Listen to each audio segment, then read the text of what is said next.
chemical kinetics in the previous lecture.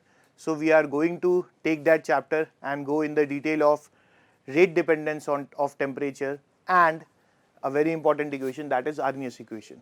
So in the previous lecture we had done some good level problem solving, and I also gave you one problem to be solved at home. Okay, so this was the question.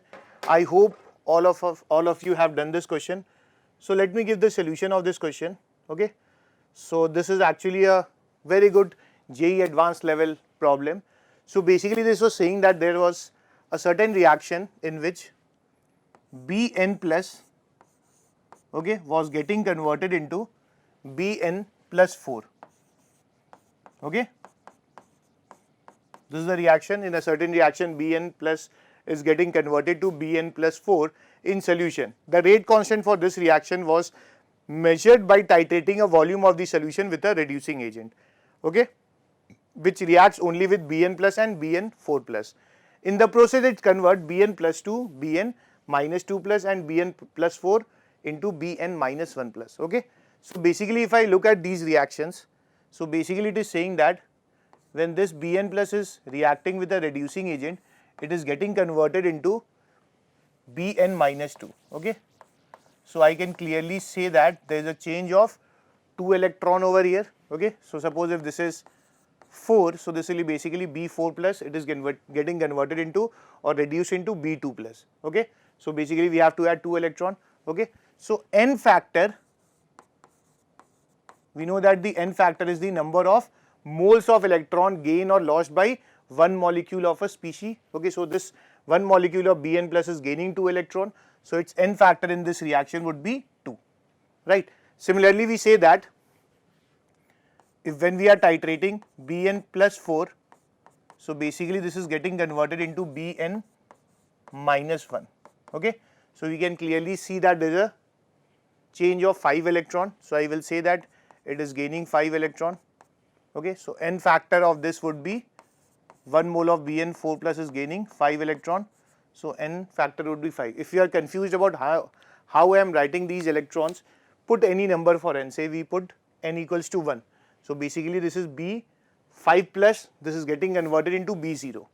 Okay, so oxidation state is 0, so there is a change of 5 electrons, so I am adding 5 electron over here. So basically n factor of this Bn plus 4 when it is reacted with the reducing agent is 5, and when Bn plus 4 is reacted with the reducing agent, its n factor would be 2. Okay, so coming to this reaction, we know that at time t equals to 0 only A was present. After say some time t, x mole of this reacted, so we are left with A minus x and x moles of Bn plus 4 would be formed. Okay, now this says that at time t equals to 0 the volume of the reagent, that is the reducing agent, is 24 ml. So basically we know that at time t is equal to 0 only Bn plus is present. So basically what is going to happen, this Bn plus will be titrated with the reducing agent. Okay, so this Bn plus would be, in this case would be reduced. Okay, so basically I will say that the number of equivalent of Bn plus will be equal to number of equivalent of reducing agent. Okay, I hope this is clear to everyone, because at time t is equals to 0 we are having only Bn plus, so this will be basically getting reduced by the reducing agent. So the number of equivalent of reducing agent added should be equal to the number of equivalent of Bn plus present at time t is equals to 0.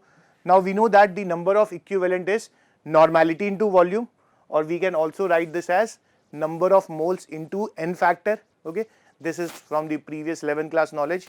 So basically number of milliequivalents of Bn plus would be, suppose this is the number of moles is A, we know that the n factor when this is reacting with this reducing agent is 2. So basically I will say that A into 2 would be equal to number of equivalent of reducing agent. So let us assume that because volume has been given to us, so let us assume the normality of the reducing agent to be n. So basically it will be 24 into n. Okay, so this is basically milliequivalents, because volume is in ml, so we will convert into liters. So we will say that A will be equal to 12n into 10 raised to minus 3. Okay, so we are getting A. Now after time t, we know that both these species Bn plus and Bn plus 4 would be present. So when we titrate this mixture after 10 minutes, so basically in that mixture Bn plus would also be present and Bn plus 4 would also be present. So both of them will react with the reducing agent and will get reduced. So basically I will say that total equivalent, okay, so number of equivalent, total equivalent is number of equivalent of Bn plus number of equivalent of Bn plus 4 should be equal to number of equivalent of reducing agent. Okay, I hope this step is clear to everyone. So we know that the number of mole at time t is equals to 10 minutes is A minus x. So this will be basically A minus x into the n factor, that is 2. Okay, so this is the n factor, plus number of moles of Bn plus 4 into its n factor, which is 5, which we got from here. Okay, so basically this is equal to number of equivalents of reducing agent. We have assumed the normality to be n, so we'll say that the volume is 32 ml. So this will be 32 into n into 10 raised to minus 3. Okay, so if you look at this, you will find the equation 2a plus 3x equals to 32n into 10 raised to minus 3. Okay, so we know the value of 2a as 24n into 10 raised to minus 3. So basically I can write this as, okay, so just I am writing, we'll substituting the value of a from here. So I will get 3x equal to, this will go over there and subtract. So this is basically 8n into 10 raised to minus 3. Okay, so the value of x would be 8 by 3 n into 10 raised to minus 3. Okay, so we know the value of a, we know the value of x. So we can find the value of a minus x. So a minus x in this case would be, okay, a minus xx, a is 12n, this is 8 by 3. So this is basically 28 by 3 n into 10 raised to minus 3. Okay, so a is 12n minus 8 by 3n. Okay, so I have the value of x, I have the value of a minus x. We know that it is a first order reaction. So I will directly use the formula Kt is equals to 2.303 log of a upon a minus x. Okay, I know the value of a, I know the value of a minus x, I know the time to be 10 minutes. So I will plug this value and we will get the value of k. Okay, so if you can see, this is a very beautifully crafted question and you can expect questions like this to be the part of JEE Advanced. Okay, where we are using two concepts, one of that of redox and the other that of chemical kinetics. Okay, so I hope this is clear to everyone. You can see all these steps that has been written over there and I hope you have solved this. Okay, and you have got the correct answer. Okay, so basically this data in the process it converts was given to get the n factor of Bn plus and Bn minus 2. Okay, oh sorry, Bn plus and Bn plus 4. Okay, so we'll get n factor from this. Assume the normality of the reducing agent to be n. We will calculate a and x in the terms of n only, because finally we are going to take the ratio. So those n will get cancelled out and we will get the final answer. Okay, so I hope this is clear to everyone. Okay, so let's get started with today's lecture. So basically I am going to tell you about how do we write rate laws for complex reaction and a factor which is known as steady state approximation used to determine the rate law for various complex reactions. Okay, so before writing this, let us consider an example. Suppose we are having a reactant A which is converting into B, okay, and its rate constant is K1. Okay, there is one another reaction in which A is converting into C and its rate constant is K2. There is one another reaction in which A is converting into D and this is having a rate constant of K3. Okay, so if you look at this reaction and if we look at this reaction, A changing into B plus C plus D. Okay, in this also A is forming B, A is forming C and A is forming D. Okay, and let the rate constant be something like K. Okay, so is there a difference between these two reactions? If you will see closely, there is a difference between these two reactions. Okay, now this we called as a parallel reaction. Okay, where A is reacting with certain rate and forming B, it is reacting and forming C with another certain rate which is different from K1, and similarly A simultaneously reacts to form D with another rate constant K3 which is also different. So basically in all these steps the rate constant would be different. So the rate of formation of B, C and D would be different in all the cases. But if you look in this reaction, a reactant is simultaneously converting into all the products. So basically the rate of formation of B, rate of formation of C and rate of formation of D would be same. Okay, I hope this is clear to everyone. So this reaction represents a different reaction. So basically because in this A has reacted through three pathway, okay, where it is getting converted into B, it is getting converted into C and it is getting converted into D. So if I write the rate equation for this, suppose I am considering it to be a, suppose I am considering this to be a, okay, I am considering this to be a elementary reaction, okay. So because this is elementary reaction, each step is a elementary reaction. Because it is an elementary reaction, I can write the rate equation as minus dA by dt equals to K1 into concentration of A. So this will be the rate of disappearance of A, also the overall rate, stoichiometry is 1. For the second reaction, I can write minus dA by dt equals to K2 into A. Similarly, I can write this as minus dA by dt, that is the rate, is equals to K3 into concentration of A. Okay. Now because from, if you look at these reactions, A is disappearing via three mechanism. It is getting converted into B, C and D with different rate constant. So if I want to write as the overall rate, okay, so I will say that minus dA upon dt should be equal to K1 plus K2 plus K3 into concentration of A. Okay, I hope this step is clear to you. Because the overall rate, if A is getting converted into B, simultaneously converting into C and simultaneously converting into D. So basically it is reacting and is consumed through three reactions. So basically I will say that the overall rate of disappearance will be equal to K1 plus K2 plus K3 into concentration of A. Okay, so I hope this step is clear to everyone. If suppose there was some stoichiometry over there, suppose I was saying that this is A changing into B and the stoichiometry suppose was here 2, now say 3A changing into C, okay. So overall disappearance would be minus dA by dt will be equal to 2 into K1 into A raised power 2, okay. So 1 by 2 is the stoichiometry, so 1 by 2 into minus dA by dt should be equal to K1 into A square. So minus dA by dt for this first reaction would be this, for the second reaction it would be minus 1 by 3 dA by dt equals to K2 into A raised power 3. So I can write this as 3 K2 into A raised power 3, okay. So this is the rate equation for second. So overall if I have to write the rate, so I will write this as disappearance of, rate of disappearance of A would be, because A is disappearing through two mechanisms simultaneously, so I will write this as 2K1 A square plus 3K2 A cube, okay. So in the same manner I have written this, so this minus dA by dt would be equal to K1 into A plus K2 into A plus K3 into A. I have just taken K1 plus K2 and K3, okay, together, and A I have taken as common, okay. So I hope this step is clear to everyone.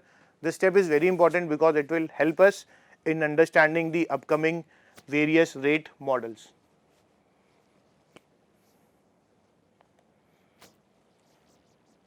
Okay, so just write it down quickly. Now we have the idea of a elementary and a complex reaction. Now an elementary reaction is a one which happens only in one step, okay. For that reaction I say that the stoichiometry is equal to the order, okay, and I also say that the order and molecularity for elementary reaction would be same. Now a complex reaction is a reaction which consists of one, like two or more number of elementary reactions, okay. So whenever we are having a complex reaction, So I have already told you, suppose we are having a reaction something like this. A plus B is changing into C with a rate constant K1. Now this A is reacting with C and forming K2 and forming say D. Okay. Now if we add both the reactions, so this is elementary reaction 1, this is elementary reaction 2. If you add both of them, so basically C will get cancelled out and this we will get as 2A plus B changing into D. Okay. So this is the main reaction. So question will come something like this. 2A plus B changing into D represents a represents a complex reaction whose mechanism is as given. Okay. So basically the mechanism is A plus B is changing into C and then A plus C is combining to give D. Okay. Now we will be asked to write the rate law for this complex reaction. So for complex reaction we cannot directly write the rate law. What we have to see? We have to see the elementary steps, and among the elementary steps we have to identify the slowest step, because the slowest step determines the rate and is also called as rate determining step. Suppose in this, if it is written that this is the slow step, okay, if suppose this reaction was given to us, its mechanism was given to us and it was said that the first step is the slow step and the second step is the fast step. Okay. So we basically know that the reaction having a slower rate, okay, will be the rate determining step. So in this case the first step is the rate determining step. Now because this is an elementary reaction, so I can write the rate as K1 into concentration of A into concentration of B. Okay. Now if you look at the main reaction, in the main reaction the reactant is A and B and rate equation is also expressed in terms of A and B. So this is the correct answer. Okay. So order with respect to A would be 1, order with respect to B would be 1, overall order would be 2. Okay. So I hope this is clear to everyone. Now suppose take another case where suppose it was given that the first step is the fast step and the second step is the slowest step. Okay. So basically in this the second step would determine the rate. So basically we can write the rate equation by the slowest step. Because it is elementary reaction, we will write this as K2 into concentration of A into concentration of C raised to power 1. Okay. Now if you look at the main reaction, the overall reaction has A and B as reactant and D as the product. Now if you look at the rate law, it has C over there. Now C is not there in the main reaction. Okay. That means that C is a intermediate. It was being formed in the reaction and finally it was consumed over there. So basically C is a intermediate over there, right. So C was formed in the first step and it was consumed in the second step. So the overall reaction does not contain the intermediate.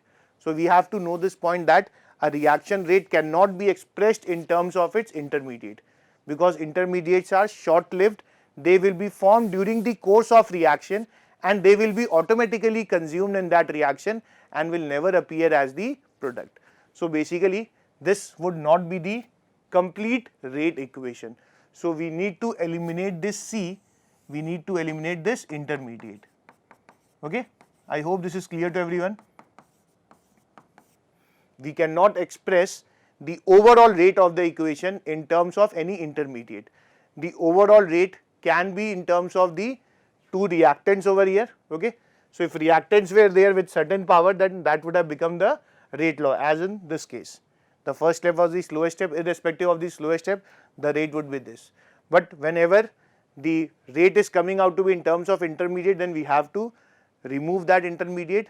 So the step that involves the removal of intermediate is called as steady state approximation. Okay. So I will get to this in just a couple of minutes, just write it down. So whenever a complex reaction has been given to us, we have to just look for the slowest step.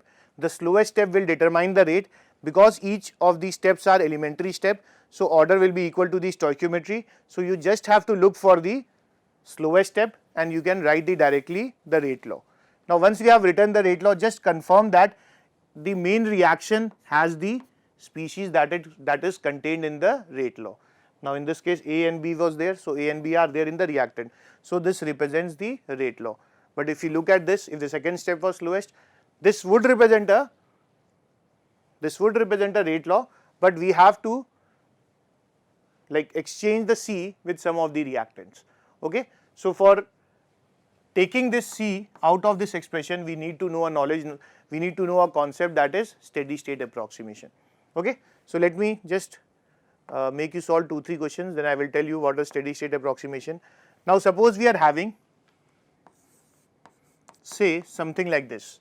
We are having a reaction in which, say, we are having ozone. Okay, now ozone is breaking into O2 plus O. Okay, so this is basically a photochemical decomposition of ozone. Ozone in presence of light is breaking into O2 plus O. Then this ozone is combining with oxygen and forming 2 moles of O2. Okay, so this is basically K3. Okay, so K1 is the rate constant for the forward reaction, where O3 is splitting into O2 plus O, and the rate constant of the backward reaction is K2. Okay, so basically the first reaction is a equilibrium reaction, second reaction is not a equilibrium reaction. Okay, so if I write the overall equation, okay, so the overall reaction in this case would be, if I just add them, sum them up, so O and O get cancelled, so basically we will get 2 ozone getting converted into 3 O2. Okay, so this is the main reaction. So question will come something like this. Suppose this is the reaction. Okay, 2 ozone getting converted into 3 O2, and its mechanism has been given to you. This is the first step and this is the second step. Okay, now let us suppose that the question says that this is the slowest step. Okay, this is the slowest step. Okay, so like let not this be slower step, this will become then easy, because let us take this as the slowest step. Okay, and obviously this is the fast equilibrium. Okay, so we know that this is a complex reaction made up of 2 elementary reaction. The rate of this reaction would be determined by the slowest step. Okay, the second step is the slowest step. So we'll write the rate equation related to the second step. So this will be K3 into ozone raised to power 1, stoichiometry is 1, because it is an elementary reaction, the stoichiometry and order would be same. So basically the reactant here was O3 and O. So this would be the rate equation. Now we can clearly see that this O is the intermediate. It is not there in the main reaction. So we have to take this factor out, or we have to replace this, okay, with some of the other quantity, so that we get the rate in terms of reactant only. Okay, so basically what I will do over here, because we know that the first step was a equilibrium step. Now we know that the equilibrium constant is also equal to the ratio of rate constant of the forward reaction divided by the rate constant of backward reaction. This we have done in the first lecture. Equilibrium constant is basically the rate constant of the forward reaction divided by rate constant of the backward reaction. So this will be basically equal to O2 into O divided by O3. Okay, so equilibrium constant is basically the product of the concentration raised by their stoichiometry divided by the product of the reactant raised by their stoichiometry. So there O2 is the product, O is the product. So O2 concentration raised to power 1, stoichiometry is 1, into O raised to power 1 divided by O3 raised to power 1. So I can write O over here as K1 upon K2 into ozone divided by O2. Okay, so this I can write. So basically what I have done, I have expressed O in terms of ozone and O2. So basically I am going to put this back over here. So I will be getting rate is equals to K3, instead of O I am writing K1 upon K2 into O3 upon O2, and there is O3 already over there. So basically I am getting the rate equation as K1 into K3 upon K2 into ozone raised to power 2 divided by O2 concentration. So this is our final rate equation. So I will say that rate of this reaction is, this is a constant, product of constant divided by another constant. So that is again a constant. So this will be ozone raised to power 2 into O2 raised to power minus 1. Okay, remember we have already said that the rate of the equation, order of a reaction can be negative. So this is the example of order being negative with respect to the product O2. So we can also express the rate in terms of their product. Okay, so this is one such case where the rate is also expressed in terms of the product. We have not applied the steady state approximation. This is the generalization we have done. Okay, so steady state approximation is particularly not in the JEE syllabus. Okay, but I will make you understand it for better understanding of the chapter and for also the upcoming reactions that will come in organic chemistry and also for the Olympiads. Okay, INCHO, basically if you look the paper for Indian National Chemistry Olympiad, there are lot many questions directly on steady state approximation. You need to have the idea. Okay, so just write it down. I hope this step is clear to everyone, because the second step was the slowest step. So we are having ozone and O. Now we know that O is an intermediate, so we cannot express the final rate equation of any reaction in terms of the intermediate. So have to replace the intermediate, okay, by some other quantity. So what we are going to do is we are just going to use the value of equilibrium constant of the first reaction. We can express the equilibrium constant as product of O2 into O upon O3. So we'll get the expression for the intermediate O, and then we'll put it back in this. Okay, so this is one way of writing the rate equation where the first reaction is in equilibrium and it is fast, and the second step is the slowest step. Okay, so whenever is like such cases arises, you will clearly understand, like you will express the rate equation. Now you look for O, there would be one reaction in which O would be in an equilibrium reaction. So we will have to express the, okay, so we have to express that intermediate in terms of its equilibrium constant and just put the value over here and we'll get the overall rate equation. Okay, so I hope this is clear to everyone. Okay, so let us discuss the topic, that is steady state approximation.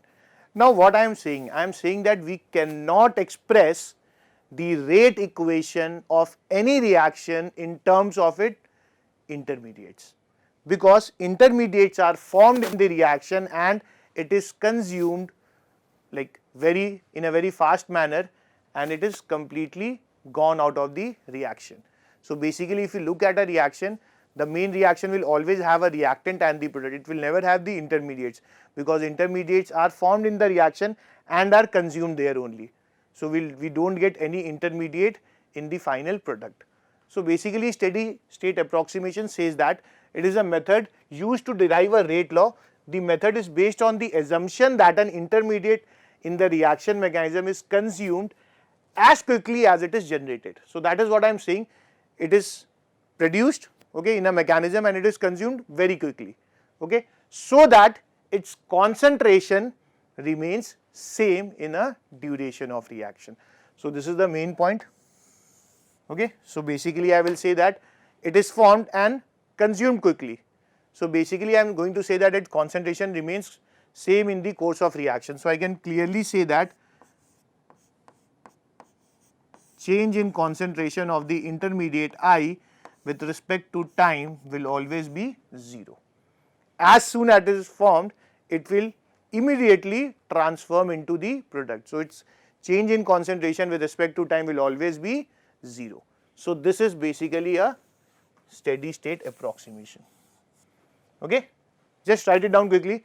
I will explain you through some examples. I hope you are writing it down now. I hope you are having a paper and a pen when you are listening to this live lecture. Okay, and in case you are having any issue, any problem, you can directly write the query to us, write in the chat box. Basically it is a live lecture, so you can take your doubts immediately. So those doubts will be given to us in this time frame only and will be able to reach to you more effectively. So in case of any problem, any doubts in the daily practice problem sheet, just keep on sending to us in the lecture timing so that we will also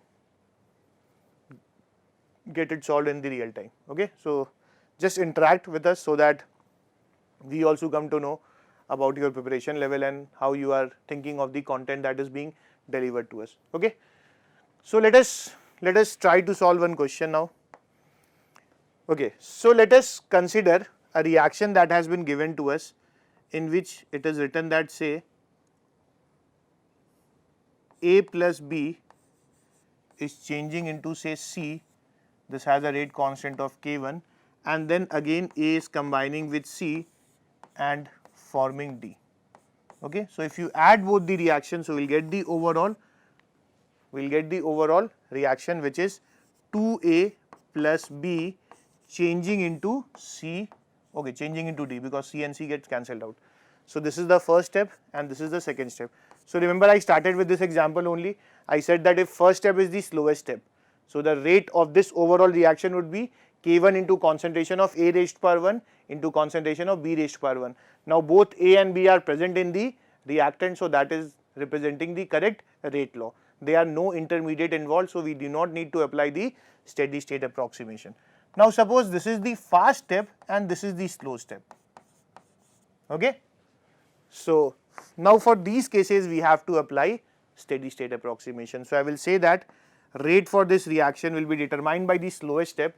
So basically rate would be K2 into concentration of A raised to power 1 into concentration of C raised to power 1. I can clearly see that in the main reaction there is no C. It means that C is an intermediate. It was formed during the course of the reaction, and as soon as it was formed, it was consumed, so that its overall concentration change with time was 0. So basically I have to apply steady state approximation to C, because it is the intermediate over there.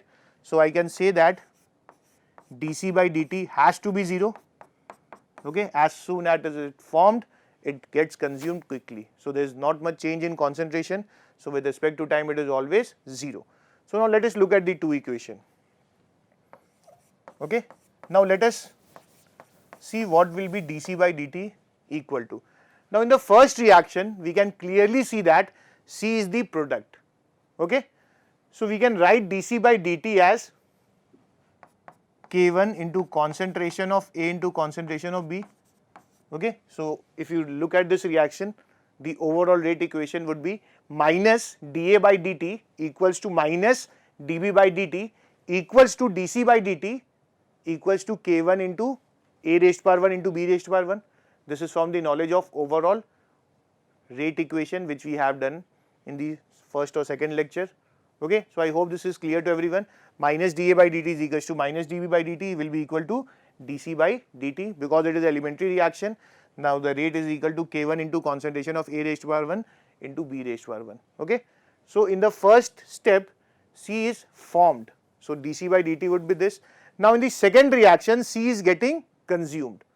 Okay. So if I write change in concentration of C with respect to time would be K1 into A into B minus K2 into concentration of A into C. Okay, I can also write this as minus dA by dt equals to minus dC by dt equals to dd by dt equals to K2 into concentration of A into concentration of C. So basically I can say that dC by dt minus dC by dt is equals to K2 into A into C.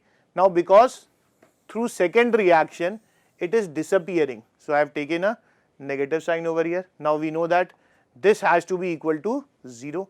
Now when this is equal to 0, I can say that K1 into A into B should be equals to K2 into A into C. So I can basically write C as this A and A gets cancelled out, K1 into B upon K2. Okay. So this is the concentration of C using the steady state approximation. Now I am just going to plug this C back over here. So basically if you put C back over here, so we are going to get rate equals to K2 into A. C is basically K1 upon K2 into B. So this K2 will get cancelled out and rate will be K1 into concentration of A into concentration of B. So this will be the overall rate law for this reaction. Okay. So I hope you are understanding it, what we are exactly doing. If first step was the slowest step, then rate would be directly K1 into concentration of A1 into concentration of B raised to power 1. Okay.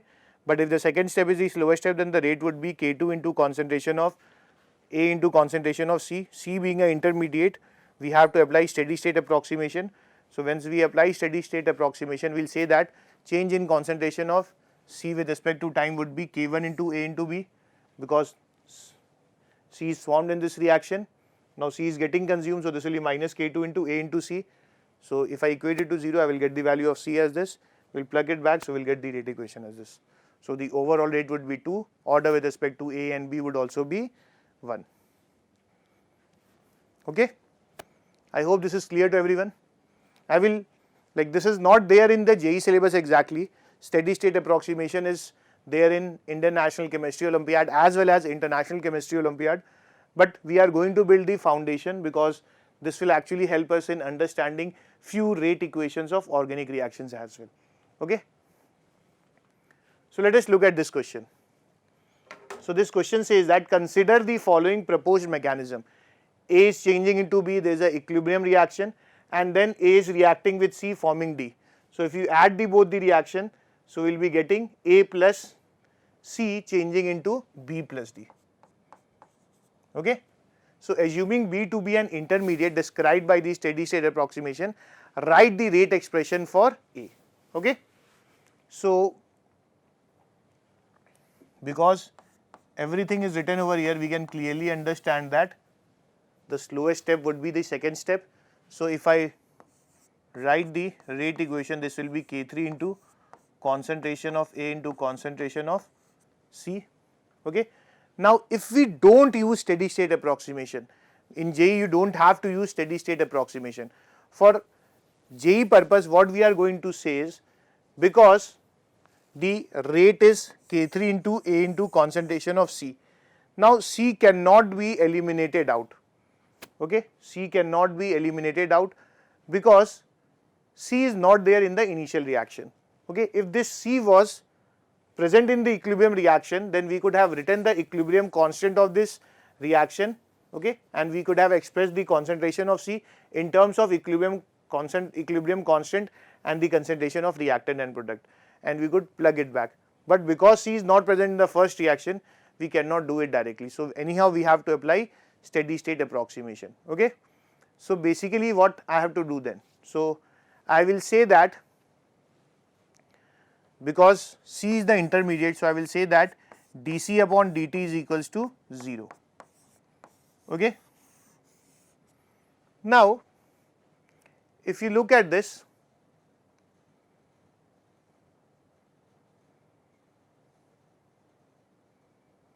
okay, so there has to be one more. I think this question is incomplete, so let this be C. Okay, let this be C. Okay, so that would serve our purpose. So if you add the two reactions, so it will be basically A plus 2C changing into B plus D. Okay, so suppose this is the reaction, we have to find the rate law. So if I don't want to apply the steady state approximation, now in JEE you don't have to apply the steady state approximation. What you are going to do is, you are just going to see if this is the slowest step and C is in equilibrium, okay, in the first reaction. So just write the equilibrium constant, which is rate constant of forward reaction divided by rate constant of backward reaction. This will be equal to concentration of B raised to power 1 divided by concentration of C raised to power 1. So basically C is going to be K2 into K1 into concentration of B. So let's put back the value of C over here. So we'll get rate as K3 into K2 upon K1 into concentration of A into concentration of B. Okay, so we have to express in terms of A. So we know that in overall reaction there is only this. So we'll write this equation as this. So the overall rate constant for this reaction would be K3 into K2 upon K1. Okay, so this we can replace by another constant K dash. So this is without using the steady state approximation concept, and this exactly you have to do in JEE. But let us apply the steady state approximation and understand the difference. So if I say that dC by dt will be 0 because it is the intermediate over here. So if you look at the first reaction, okay, C is consumed through the rate constant K1, okay, through the forward reaction, and C is formed through the backward reaction, okay, that is related to K2.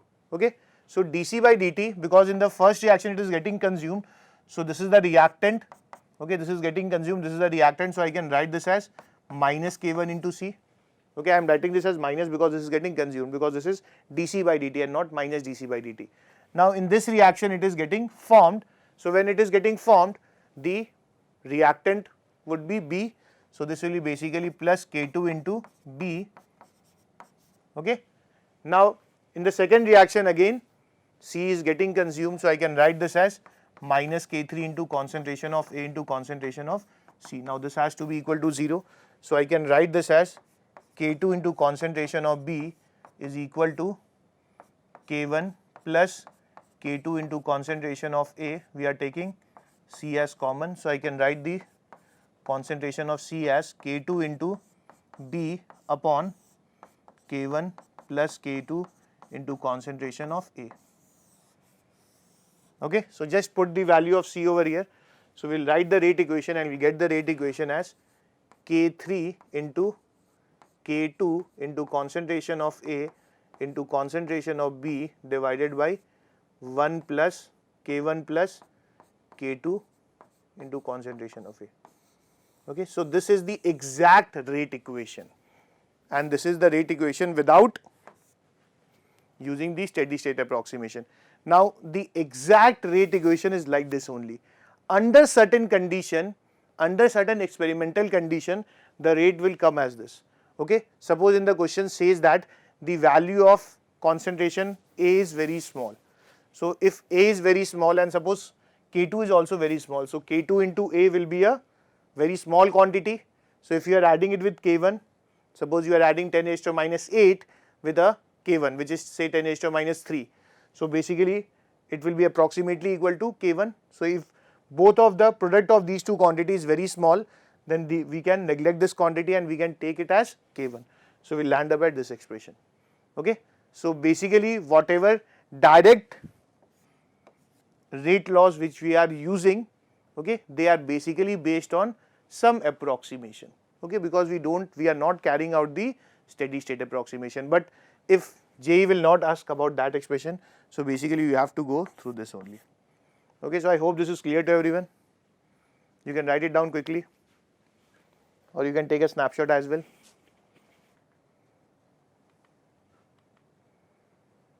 Okay, so this question, now these questions are based on basically first law kinetics and second law kinetics. Okay, so this was a previous year IIT question. This says that under the same conditions, the initial concentration of 1.386 mole per decimeter cube of a substance becomes half in 40 second and 20 second through first order and zero order kinetics. Okay, so basically it is saying that the half-life time period of the first order reaction is 40 second, okay, and the half-life time period for the second order reaction is say 20 second. Okay, so this is basically saying calculate the ratio of K1 upon K0 of the rate constant for first order and zero order reaction. Now we know that for the first order reaction T half is directly, it is a formula based question, 0.693 upon say K1. K1 is the rate constant for the first order reaction. So K1 would be 0.693 upon 40. Okay. Now we know that for a zero order reaction T half, okay, this is zero order, sorry, this is zero order. Okay, so for T half for a zero order reaction is A naught upon 2K. Okay, so you can write this as K0. K0 is the rate constant of the zero order reaction. So K0 would be A naught. A naught is 1.386 divided by 2 into T half. So 2 into 20. Okay, so this is the value of K0. This is the value of K1. We have to take the ratio and get the value. Okay, so look at these questions. They are basically IIT question, but they are not difficult at all. The foundation, the basic things are required. Okay, so you can solve this very easily using the formulas itself. Okay. Okay, so read this question as well. Which of the following statements for the order of reaction is not correct? Okay, so just note that there is a saying which is not correct. So the order can be determined experimentally, true or false? It is true. Order can be determined only through experiments by changing the concentration of reactant and measuring rate, okay, and by dividing the ratios, by taking the ratios of those rate, we can tell the order of the reaction. Okay, so this is the correct statement, this is not incorrect. The order of the reaction is equal to the sum of the power of the concentration terms in the differential rate law. Okay, this is also correct. It is not affected by the stoichiometric coefficient of the reactant. Okay, this is also correct, because if a reaction is happening through a certain mechanism, okay, so its rate equation will always remain same. If you multiply it with some number or change the stoichiometry, the rate equation is not going to change. So this is again true. The order cannot be fractional. Okay, this is incorrect. We know that order can be fractional, negative, 0, okay, or integer. So this is the option. Okay. So if you look at these questions, this was again previous year JEE mains. So again a very basic level question on order. Okay. Now let us understand the temperature dependence of rate of a reaction. That was the major subject of discussion for today's lecture. Okay. So for understanding the temperature dependence on the rate of reaction, okay, we'll have to understand what exactly is happening in a reaction and how reactions are proceeding. Okay. So in Arrhenius theory, I am going to talk about collision theory as well. Okay. But collision theory was a separate approach of understanding the temperature dependence on the rate of reaction. Okay. First Arrhenius equation came in. Arrhenius equation was like modified and was understood better through collision theory. So I am going to use both the concept, because anyway that is there in the scientific fact. So I am going to explain little portion of it, what Arrhenius did and how it was related to collision theory. Collision theory we are going to discuss in the next lecture. So basically we say that rate of most of the reaction increases with increase in temperature. Okay. So let us understand how a reaction is proceeding. Now suppose we are having two reactants. Okay. Two reactants are there. So when two reactants are present in a container, they will always be in some random motion. We know that the average kinetic energy of a molecule is always proportional to its temperature. So basically when you keep two reactants in a container, they will always be in random motion. Now when they are doing this random motion, they will also collide with each other. Okay. So now when they collide with each other, they will definitely transfer some energy to each other. Okay. So they are moving here and there in a random, okay, in a random motion. Now they also collide with each other. Now when they are colliding, they will transfer some energy to each other. Now if the value of that particular energy, okay, when this has, okay, collided with this and they have given each other some energy. Now if that particular energy is greater than a certain value of energy, okay, then that reactant, then that collision, during that collision a molecular rearrangement will take place. Okay. So when the molecules are moving in a random motion, they are colliding with each other, and if the energy is greater than a minimum energy, then the reactants would undergo a molecular rearrangement. Now what do we mean by molecular rearrangement? Basically what would happen, some bonds of the reactant would be broken. Suppose there were two reactants, okay, they were colliding with each other. Some bonds of this reactant would be broken, some bonds of this bond, some bonds of this reactant would be broken, and then some bonds between these two reactants would be formed. So that is basically the molecular rearrangement that is taking place. Now due to this molecular rearrangement, the reactant would convert into the product. So basically the main thing over here is the reactants are always in constant motion. Now when they move, they collide with each other. During the collision, if the energy is like greater than a minimum energy, the reactant would transform into the product through molecular rearrangement. Okay. It does not mean that all the collisions will lead to the formation of products. Okay. There would be only some collisions that would result into the product, that we are going to discuss in the collision theory. Okay. So what we do if we increase the temperature? Now we know that on increasing the temperature, the average kinetic energy of the molecule also increases. So the kinetic energy will increase, the individual velocity of the molecule will increase, they will collide with much more impact and they will give each other more energy. Now the minimum energy that was required to transform into the product would be achieved, and due to this the rate of the reaction would also increase. So, we say that the rate of most of the reaction increases with increase in temperature. Okay. Now, again a very important fact that you should know, questions have been asked on this also. It has been experimentally found that for a chemical reaction with a rise in temperature by 10 degrees Celsius or 10 degree Kelvin, the rate constant is nearly doubled and is called as the temperature coefficient. So, basically when you increase the reaction temperature by say 10 degrees Celsius, okay, so we will say that the rate constant almost gets doubled. Okay. So, this ratio is also called as temperature coefficient. So, basically Kt plus 10 Kelvin would be the rate constant at the new temperature divided by the Kt. Okay. So, these temperatures are in Kelvin only. So, I am just erasing this because this might create a confusion because there are two K terms. Okay. So, basically the ratio of the rate constant at a temperature, okay, greater than 10 and at that particular temperature is called as temperature coefficient. Okay. Hope this is clear to everyone.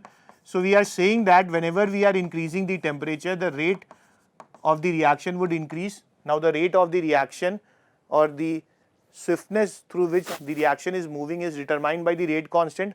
So, basically on increasing the temperature, the value of rate constant increases. Now, on increase of temperature by 10 degrees Celsius, the rate of the reaction gets doubled. So, the ratio of the rate constant, okay, at a temperature T plus 10 divided by rate constant temperature T is called as temperature coefficient. Okay. So, I hope this is clear to everyone and you have noted it down.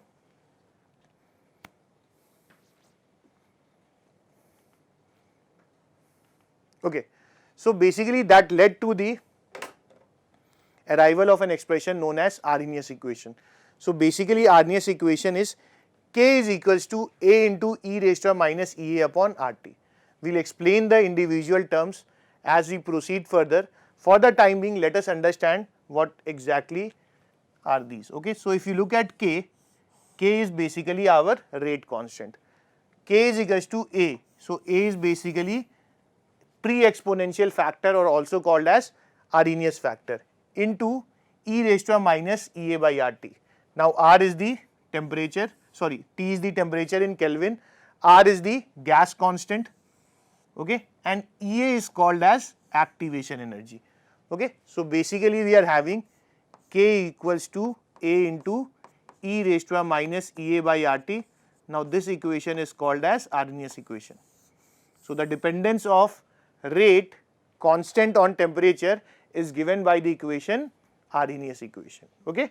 So, K is equals to A into e raised to minus Ea by RT, Ea is the activation energy of the reaction, R is the gas constant, T is temperature in Kelvin, A is a pre-exponential factor, okay, pre-exponential factor also called as Arrhenius constant, and K is your rate constant.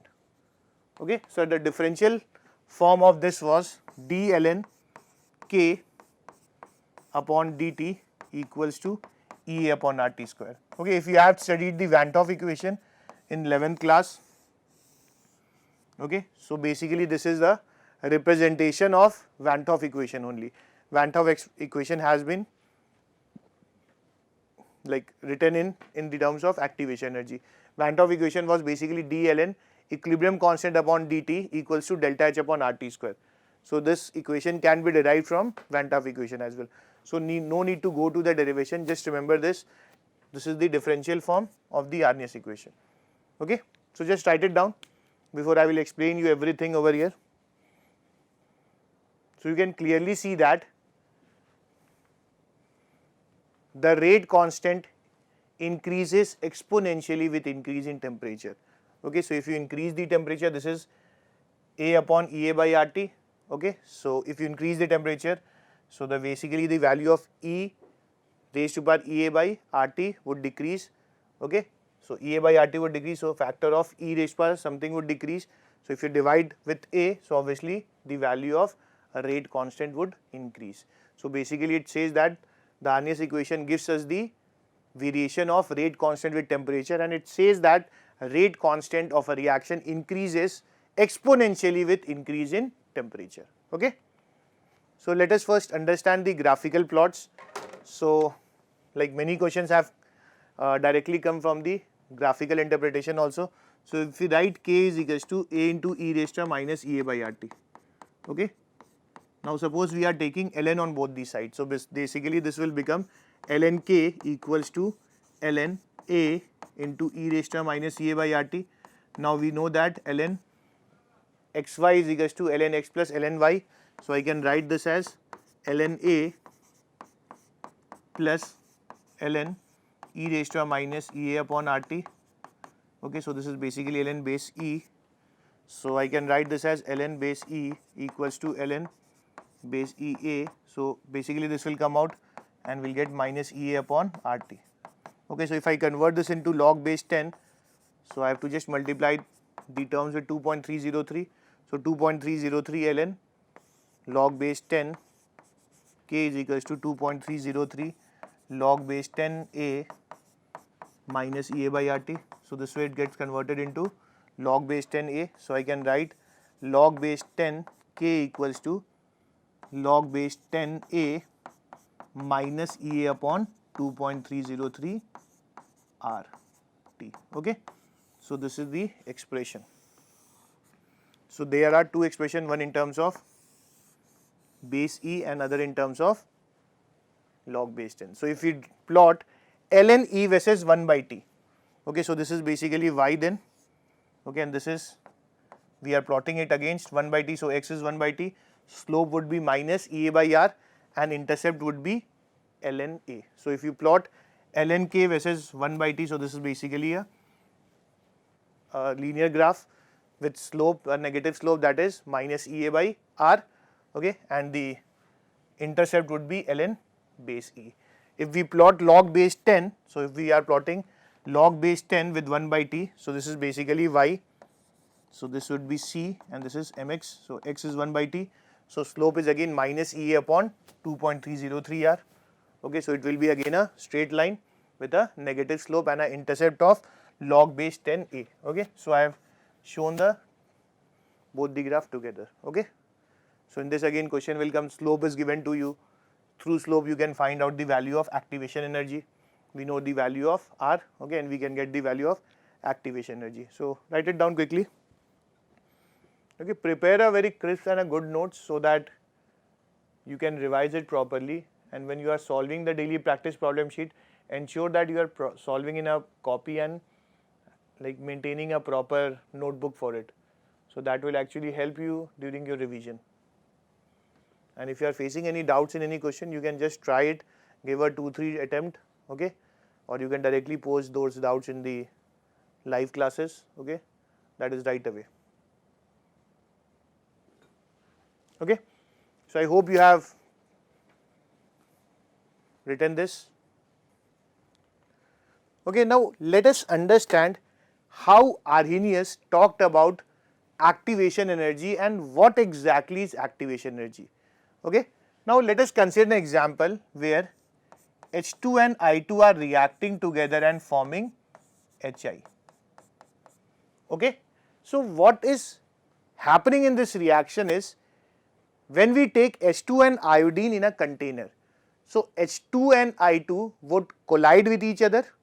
Okay, so H2 and I2 would collide with each other, and when the energy of the reacting species becomes equal or greater than a minimum energy, then molecular rearrangement takes place, and when rearrangement takes place, it can transform into a product. So what would be happening over here is, so the H2, we can write H2 as this is colliding with iodine molecule. Now while colliding, okay, if the energy becomes equal to the sufficient energy or minimum energy, then it will start transforming into product and it would undergo a molecular rearrangement. So what would be happening over here? We know that the HH bond, the rearrangement or the molecular arrangement would be something like this. The HH bond would start breaking, okay, iodine bond would also start breaking, okay, and H would start forming bond with iodine, okay, and finally this would split away and we'll get 2Hi over here, okay. I hope this is clear to everyone.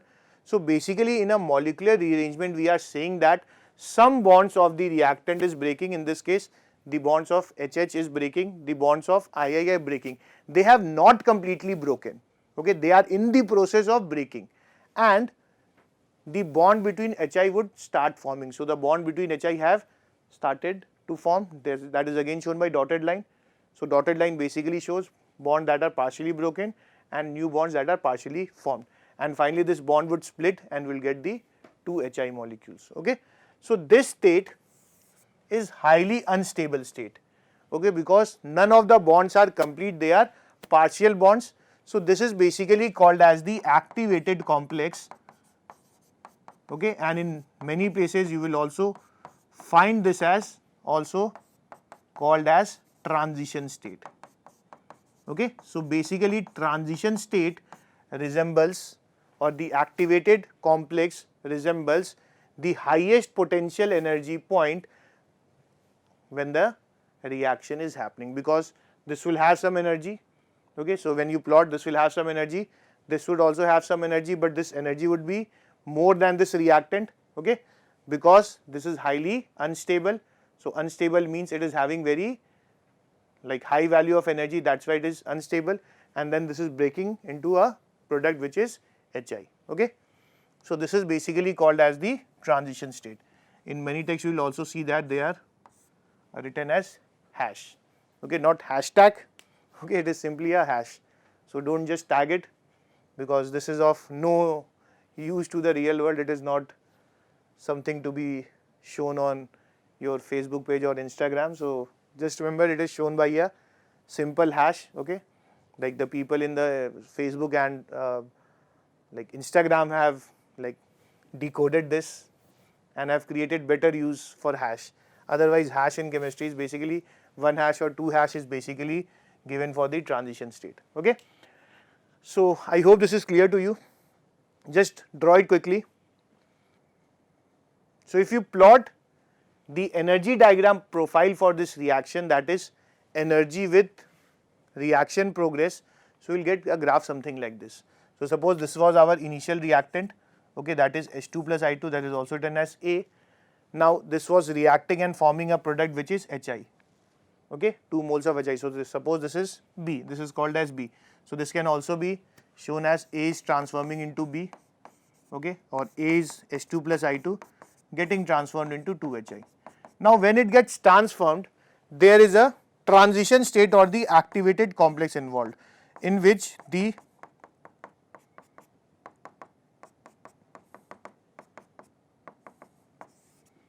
transition state or activated complex is formed. This is highly unstable, so this would have the maximum energy. So basically if you join all of them, so we will get graph something like this, okay. Now in the activated complex you have to understand that this is having very high degree of vibrational, if you don't know about the vibrational degree of freedom, so basically all the bonds have stretched, okay, the bonds Hi bond has stretched and is trying to break, okay, iodine bond has stretched and is trying to break, and in the process Hi is coming close and trying to form a bond. So I will say that this is having a very high vibrational energy or a very high vibrational degree of freedom, okay. So if you look at this, now understand this graph something like this.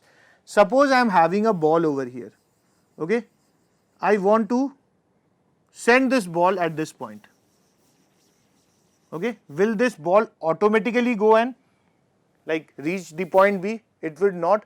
So what we have to do, we have to give some energy to it. So when we give energy, suppose we give some energy, it reaches to this point. Again the energy is not sufficient, so it would revert back, okay. Suppose if we give energy and somehow we are able to make this ball reach the top of this graph, okay, or the maxima of the graph, which represents activated complex over here. So at this point we know that the ball was initially at a lower energy, lower potential energy. Now when we have raised this to this point C, its potential energy would increase, so basically it would become very unstable. So it will try to stabilize itself. So it will basically, because it has gained some energy, so it will basically roll down and reach the point B where it will get more stability. Okay. So basically the concept of activation energy is this. So when the reactant molecules are colliding, they will transfer sufficient energy to them. If the energy is, I have already told you, if this energy is greater than or equal to minimum energy, then it will reach over here. If it is equal, then it will reach over here. So basically if I want to reach this ball from here to here point, so basically we need to know this height. Okay. If I provide the sufficient kinetic energy related to this height, so this will go over here and this will roll back. So I am saying that if the reactants have the minimum energy, then they will transform into the product. Now all the reactants that are colliding together will not have that sufficient energy. Some might have energy only till here. So basically the ball can come over here, but it cannot cross this barrier. So it will roll back down to the reactant. So we say that all the collisions are not effective. Okay. Some of the collisions will be effective. Only those collisions are effective which have energy greater than minimum energy. Okay. So let us understand this graph now. So basically I am saying that this is our activated complex or the transition state. Okay. Now what I need? I basically need the difference in energy between activated complex and the reactant is called as the activation energy. Okay. So activation energy is basically the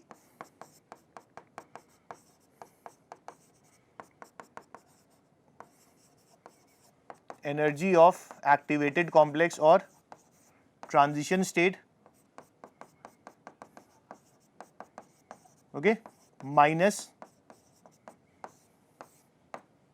average potential energy of reactants. Okay, so if you calculate the difference between the two, we'll get the activation energy. Okay, so basically activation energy is the difference between the energy of reactant and the activated complex. So if we somehow provide this amount of energy to this reactant, okay, activation energy amount of energy to this reactant, so this reactant will reach at this point, and we know that at this point it is highly unstable because it is having high vibrational energy. So this will basically roll down into the stable product. Okay, so this is our activation energy.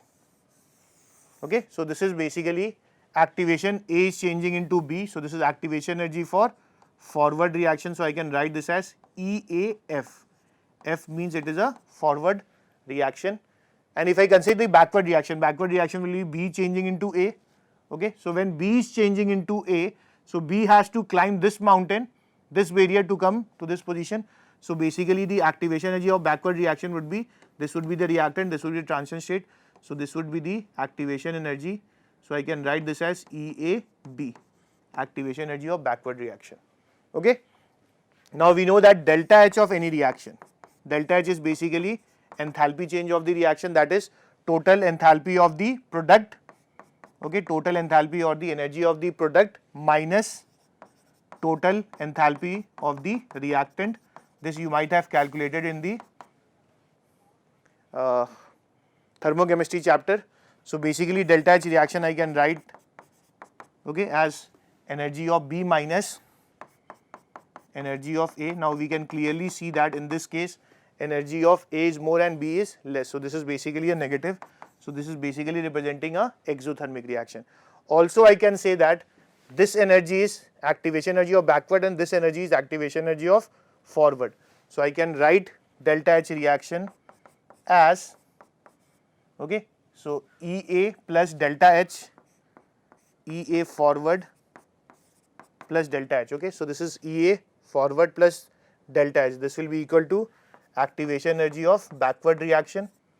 So I can say that delta H of reaction is activation energy of backward reaction minus activation energy of forward reaction.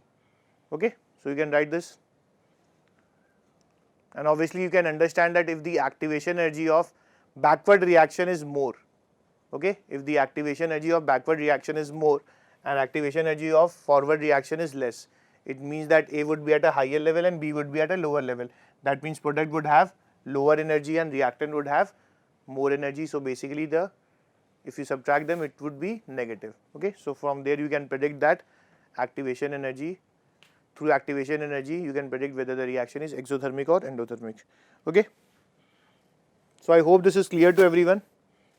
So we are basically saying that on increasing the temperature, the reactants possessing that activation energy, the number of reactants possessing that activation energy increases, due to which more number of reactants are able to transform into the products, and hence the rate of reaction becomes fast and it increases with increase in temperature. Okay.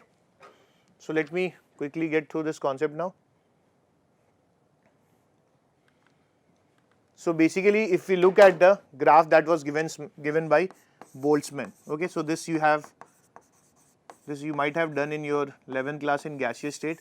So this is basically Boltzmann graph. Okay, basically Boltzmann performed an experiment and he gave a graph for distribution of molecular speed with their fractions. Okay, so same graph can be plotted with respect to fraction of molecules with kinetic energy. So this is just the detailed explanation for Arrhenius equation. This is directly derived from the Maxwell-Boltzmann distribution graph. So basically Maxwell-Boltzmann plotted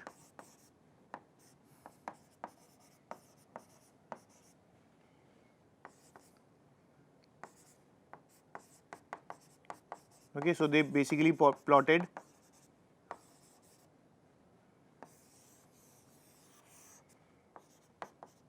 the molecular speed and the fraction of molecules possessing the molecular speed, and they got a graph something like this. I hope you remember this. This is basically a concept of gaseous state. So if we look at a temperature T, okay, so this is suppose temperature T. So the graph at temperature T would look something like this. Okay, so this is the graph. So this is basically the fraction of molecules, and this is the average kinetic energy.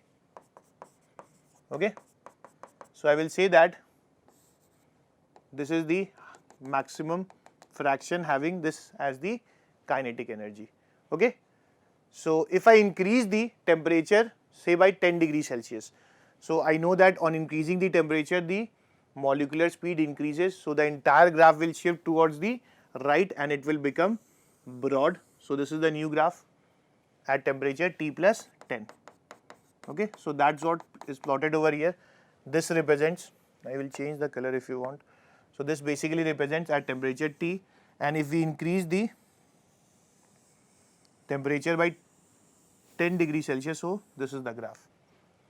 Okay, the area under the graph will always remain the same because the area under the graph gives us the total number of molecules. Okay, so when you increase the temperature by 10 degrees Celsius, I can clearly see that suppose this was our activation energy. Suppose this was the activation energy that is required for the reaction, for the reactant to convert into product. So you can clearly see that in the first graph, these are the number of molecules or the fraction of molecules having energy equal to or greater than activation energy. Now when you have increased the temperature by 10 degrees Celsius, so now you can see that the area under the graph has increased. So we will say that on increasing the temperature by 10 degrees Celsius, the fraction of molecules having energy greater than activation energy has increased, hence they would collide and result into the product formation, and hence the rate of reaction increases. So you can clearly see that if this is the activation energy, okay, so this was the initial, I will show it in some other color. So this was the initial fraction of molecules having energy greater than activation energy. Now when we have increased the temperature by 10 degrees Celsius, we know that we have increased the temperature. So on increasing the temperature, average kinetic energy of the molecule increases. So the entire graph shifts to the, okay, it shifts to the right, indicating that the molecular speed has increased or the kinetic energy has increased. Now at the same activation energy, you can see that more number of molecules. Now if you can see, these additional number of molecules are having energy greater than activation energy. Okay, so this shows that on increasing the temperature, the fraction of molecule possessing the activation energy increases. Okay, the fraction of molecules having energy greater than or equal to activation energy increases, due to which their collision would lead into the formation of product and the rate of reaction would increase. Okay, so you can make this graph quickly. So basically this factor E into e raised to minus EA by RT is also called as Boltzmann factor. Okay, and this represents fraction of molecule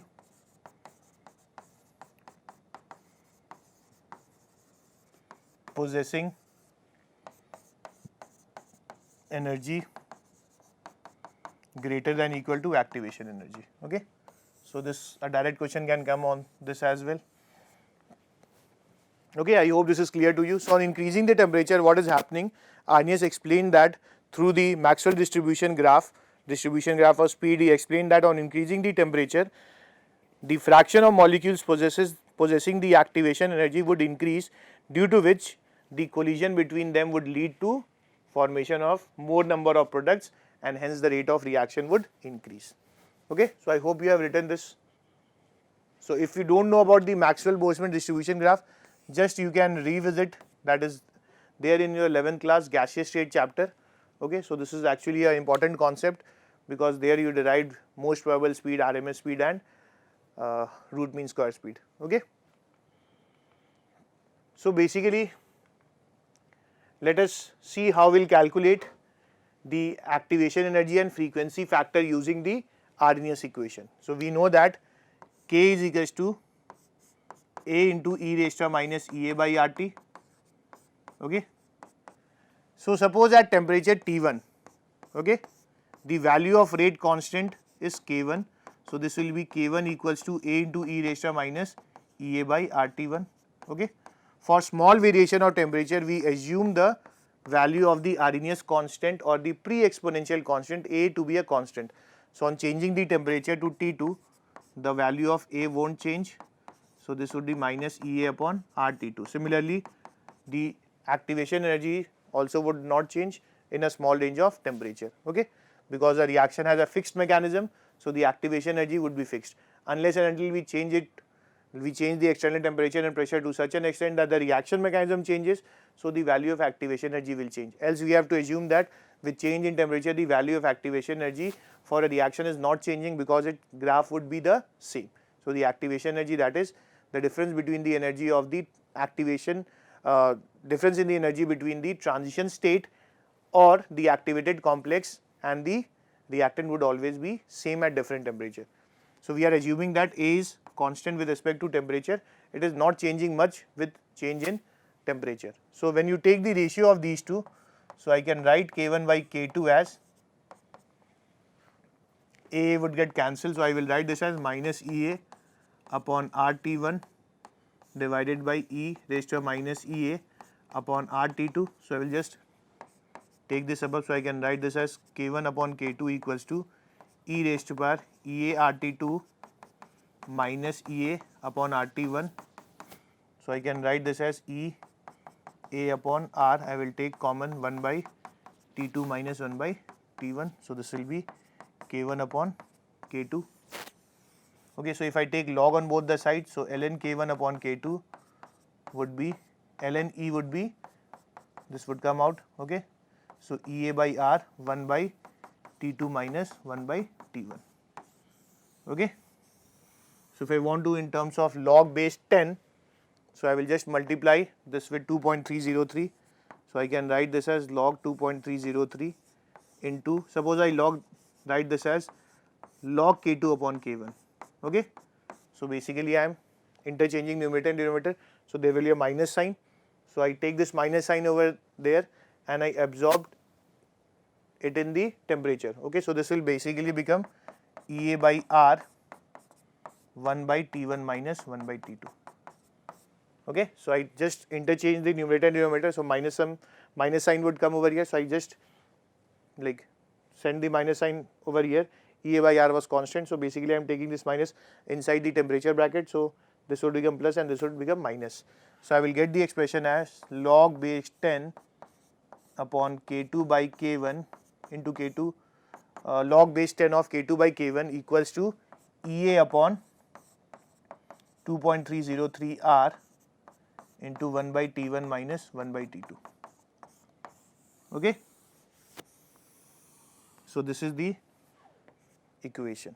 So basically K2 is the rate constant at temperature T2, K1 is the rate constant at temperature T1, EA is the activation energy, R is the gas constant. Okay. So basically you will be given the value of K2, K1, T1, T2, R you know, so you can calculate the value of EA. So basically you can calculate the value of EA through this. Once you have calculated the value of EA, okay, and you know the rate constant at that particular temperature, you can also find out the value of rate constant A. Okay. So write it down quickly. Okay. So I hope you are writing this. So basically we'll remember this expression for calculation. Log of K2 by K1 is equals to EA upon 2.303 R 1 by T1 minus 1 by T2. Okay. So I hope this is clear to everyone. So let us look at the characteristic of Arrhenius equation. Now let me talk about 2 or 3 very important points. If the activation energy is high, what do you mean by activation energy high? This was the reactant, okay, this was changing into a product. So basically we were having a mountain something like this, okay. So basically this reactant has to cross this barrier, then only it can form the product, okay. If this barrier is high, that means if activation energy is high, then the reaction would take more time in reaching to the peak and then converting into the product. So we say that larger is the value of activation energy, slower would be the reaction, okay. If the value of activation energy high, so the reactant would take a lot of time in reaching to the activated complex or the barrier, then only it can transform into the product. So more is the value of activation energy, the value of rate constant would be smaller. So that is the first point. Larger the value of rate constant, okay, so larger the value of activation energy, this is basically activation energy, okay. So the larger the value of activation energy, smaller would be the value of rate constant, okay. Now let us look at the second point. Larger the activation energy, greater the effect of a given temperature rise on K, obviously, okay, because we are writing K is equals to E raised to minus EA by RT. So if activation energy is very high, okay, so the increase in temperature would have a greater effect on K, okay. At lower temperature, again these are just mathematical proofs, so I hope you can do this. At lower temperature, increase in temperature causes more change in the value of K than at higher temperature. This is also true, because if we are at low temperature and we suddenly increase the temperature, number of molecules crossing the barrier would increase suddenly and the rate constant would increase drastically. But if we already are at a higher temperature and then we further increase the temperature, so there would be smaller number of molecules that are crossing the barrier, and hence the rate of reaction would increase more when the temperature is low and then we are increasing the temperature than at higher temperatures, okay. So these are the 3 most important points which you should know over here, okay. So basically we have studied today this equation, okay. So this is basically your Arrhenius equation, which says that the rate of a reaction increases exponentially with increase in temperature. A was your Arrhenius constant or pre-exponential factor, EA was activation energy, T was the temperature in Kelvin, okay. And we have studied about the activated complex, okay. Now one important factor that we are going to discuss in the next lecture, that was on collision theory, that is scheduled to be on collision theory. Sorry, this was activation energy, okay. So Arrhenius constant basically signifies the collision frequency, okay, because the molecules are undergoing the collision. So basically that Arrhenius constant A will signify the collision frequency with proper steric factors required for collision and transformation into product. So this is the thing which we are going to study in the next lecture through collision, okay, through the concept of collision theory. So basically A represents collision frequency, okay. Those collisions, like when happened, they transform the reactant into the product. So A signifies the collision frequency having a proper steric factors, so that when they are colliding they are converting it into product, okay. So I hope this is clear to you, the concept of activation energy, the concept of Arrhenius equation, how we are writing the Arrhenius equation, then how we understood it through graph, okay. Then again how we plotted the graph the equation, okay, and then what we talked about temperature coefficient, okay. So we solved 2 or 3 questions. In this question, okay, I hope you got the idea, because this question is itself wrong, because if you look at the main reaction now, A plus 2C changing into D plus B. So basically if you look at the slow step, so rate is equals to K into concentration of A into C. Now C was there in the product, okay, C was there in the product, so it should have been the overall rate equation, okay, but because the question was incorrect, I just said that let us assume to be C to be a intermediate. So basically we have to apply steady state on the intermediate, so we get the value of C and we plug it back over there, okay. So this question obviously it has some printing issues, typing issues as well, so just neglect it, just understand how we are doing the steady state approximation step and how we are writing the rate. I will make you solve 2 or 3 questions on this, so that you have a very strong hand in this as well, okay, because this is important for the Indian National Chemistry Olympiad, okay. So let us quickly solve one question before we close down the session for today, okay. So let us look at this question, just read it quickly. So basically this says that there are 2 first order reaction that proceeds at 25 degrees Celsius at the same rate. The temperature coefficient of the rate of first reaction is 2, okay. So temperature coefficient is basically rate constant at Kt plus 10 upon rate constant at that particular temperature. So for the first reaction it is given 2, for the second reaction it is given as 3, okay. So basically both of them have same rate constant at 25 degrees Celsius. So suppose at 25 degrees Celsius its rate was K, so this rate would also be K. Now it says that find the ratio of rates at 75 degrees Celsius. So when we increase the temperature by 10 degrees Celsius, we know that by increasing the temperature of 10 degrees Celsius, the ratio of the rate constant is known as temperature coefficient, and that is given as 2 and 3. So when you increase the temperature by 10 degrees Celsius, this will become 2K. When you increase by further 10 degree, it will become 2K into 2. When you increase this through 10 degrees Celsius, this will become 4K into 2. So with every 10 degrees Celsius increase in temperature, the rate of the reaction would increase, okay, would get doubled. At 65 degrees Celsius it would become 8K into 2, okay, and at 75 degrees Celsius this would become 16K into 2, okay. Now let us look at this reaction. At 25 degrees Celsius the rate constant was K. When we increase the temperature by 10 degrees Celsius, we know that it will become thrice, because the data has been given to us.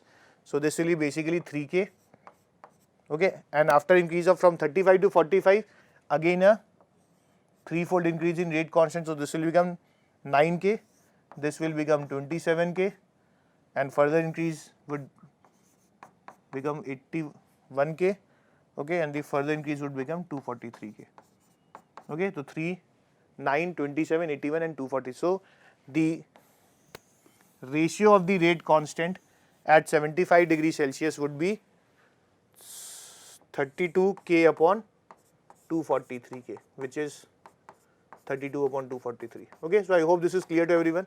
Everything was given, so this was a basic question.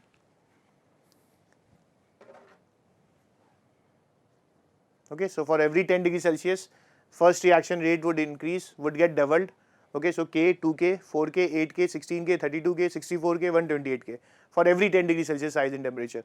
For the second reaction it was 3, so at 25 it is 3, at 35 it will become 3K, at 45 it will become 9K, at 55 it will become 27K, at 65 it would become 81K, and at 75 degrees Celsius it would become 3 times of 81K, that is 243. So we have to take the ratio, okay. Okay, so let us look at the last question before we close the session for today. Just read it, we'll solve it very quickly before we end the session. So this basically says that the rate of a reaction triples when temperature changes from 20 degrees Celsius to 50 degrees Celsius. So we know that the rate of the reaction is getting tripled, that means rate constant is getting tripled. So we'll say that rate constant at temperature 50 degrees Celsius, that is 323 Kelvin, divided by the rate constant at 293 Kelvin is 3, okay, because it is saying that it triples on increasing the temperature. So it is saying calculate the value of activation energy. So just we are going to use the equation which we derived. So this will be log of K2 upon K1. So log of K2 is 323 Kelvin, T2 is 323 Kelvin upon K1. So K at 293 Kelvin. Okay, this should be equal to EA upon R divided into 1 by T1 minus 1 by T2. Okay, we know that T1 is 1 upon T1 is 293 and T2 is 323. Okay, so this is basically log of 3, log base 10 3, this is 2.303. Okay, so you can calculate the value of R. We know the value of log base 10 3 is 0.47 into 2.303 into R. Now because we want to find the value of activation energy in terms of joule, so we'll take the joule or kilojoule. Okay, so we'll take the value of R as 8.314. Okay, so this will be into 293 into 323 divided by 30. Okay, so we'll get the value of activation energy. Okay, so a direct question just based on the formula. Okay, the formula of Arrhenius equation which we derived. Okay, so I hope this is clear to everyone. So this is a very basic question that we dealt with today. So basically we covered a very important concept of Arrhenius equation and how temperature influences the rate of reaction. What is the significance of the various rate constant, the various constant that is related to Arrhenius equation, Arrhenius factor, as well as activation energy, the concept of activation energy, activated complex or the transition state. And we did a very important concept of steady state approximation. The question like got little, we got little puzzled out because the question was not typed properly. There was an error in the question. We'll like get some good questions for you and we'll again try to solve with the help of steady state approximation. But I hope you have understood the idea and I hope you have written this lecture in your notebook, and the daily practice problem sheet for this lecture has been uploaded, so you can download after the class and you can start solving them. Okay, so I hope till now like you are very much comfortable with the platform. So we are basically just 2 lectures left for completion of chemical kinetics, then we'll start with the another very important chapter, that is solution. Okay, so I hope at this time, even when there's a lockdown going around and we know that we cannot mobilize, we cannot go out, I hope you are sitting and you are planning your studies properly so that you can implement it for your preparation and you can get a very good rank in JEE next year. Okay, so this is Animesh signing off for now, and I hope and I pray that all of you and your family member are in good health and taking care of yourself. Thank you, students.